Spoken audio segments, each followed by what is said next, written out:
Now these are some other types of shear connectors. How do we ensure shear connection in composite beams? This is an example of solid slabs. So in solid slabs, we just pre-weld these shear studs and then we pass reinforcement and we construct reinforced concrete slab. In case of secondary beams, sheeting is always perpendicular to the beam axis, and there's a different formula for shear stud for this case. In case of primary beams, sheeting, you can see that it is parallel to the longitudinal axis of the beam.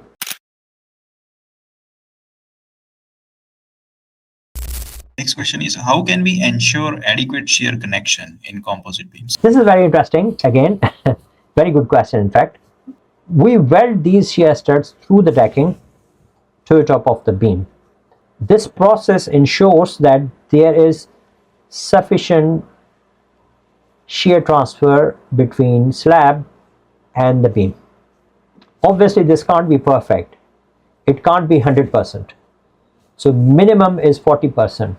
But most of the time, in my view, it is probably 60, 65, 70%, not more than 70% in real life.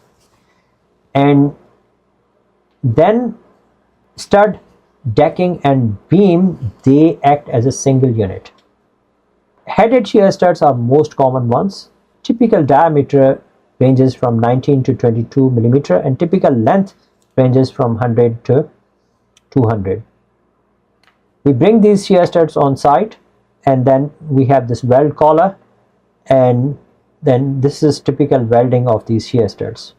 Important thing to note here is that almost in all design codes, the diameter should not exceed 22 millimeter, especially for building type design codes. In Eurocode 4, which is code for steel concrete composite design, the diameter should not exceed 22 millimeter. I think in bridges they use 25 millimeter and 30 millimeter as well.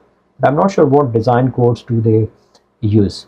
Here I would like to show you this quick video where you can see welding of this shear stud. This person is going to fall as well, so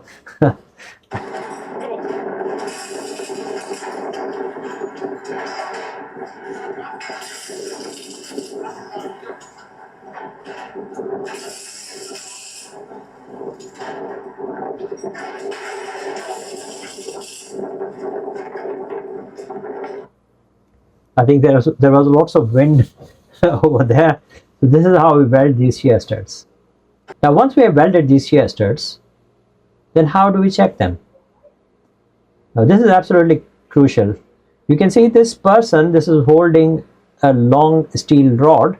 It has got hollow thing inside. So what he is doing is that he's putting this rod on shear studs and he is trying to bend it in both directions to see that if welding is fine or not. This is very important. Otherwise, if shear stud is not welded properly, then quality assurance is not taken into account. This is the way we check if shear stud is welded properly or not. I'm sure the place where you're working, they would use the same or similar thing. Now other types of shear studs, they are not very common in buildings. We have these bar shear studs, and we have these channel shear studs as well. They are included in Eurocode 4, but in buildings we don't use them. Now other types of shear studs are this puffer bond shear stud and this T-beam with dowel shear studs. These shear studs are there, but at the minute we don't have design rules for these. So research is ongoing and we will see if we have any design rules for them. And this has been taken from this R.P. Johnson's book. Professor R.P. Johnson is authority in steel concrete composite structures, and you would be surprised that he was my colleague at Warwick University. I previously worked at Warwick University and I used to get a lot of guidance from him. He has written very interesting book, and it is a very good reference book for steel concrete composite structures. Now these are some other types of shear connectors. How do we ensure shear connection in composite beams? This is an example of solid slabs. So in solid slabs, we just pre-weld these shear studs and then we pass reinforcement and we construct reinforced concrete slab. In case of secondary beams, when sheeting is perpendicular to beam axis, you can see here sheeting is perpendicular to beam axis, and this is the configuration where we have the secondary beam. So in secondary beam, sheeting is always perpendicular to the beam axis, and there's a different formula for shear stud for this case.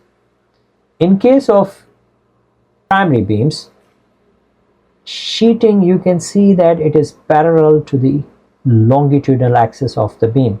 And I think this figure, it gives a really good sense of how it looks like. And again, in this case, we have this beam where not only sheeting is parallel, but it is supporting 2-point loads from secondary beam. So there are different formula for parallel sheeting.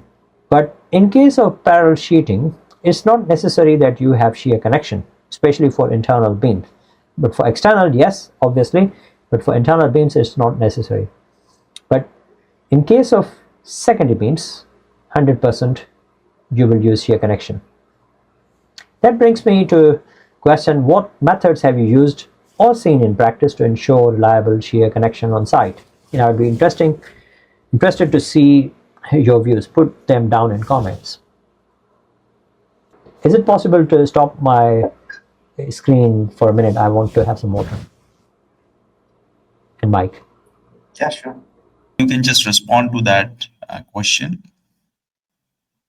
Okay, I can see there are a number of points mentioned here meanwhile when the presentation was going on. Okay, one of the question which I can read out here is,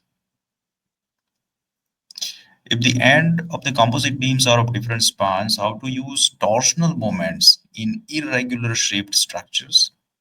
If possible, can you please elaborate?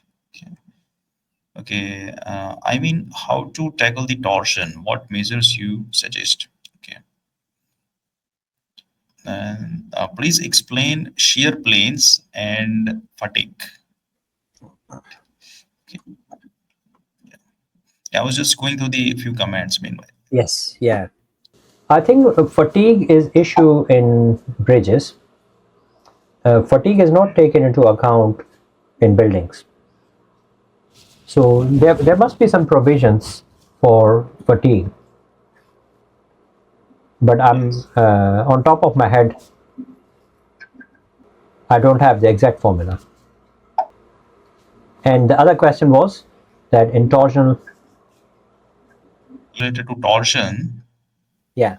if the end composite beams are of different spans, how to use torsional moments in irregular shaped structures?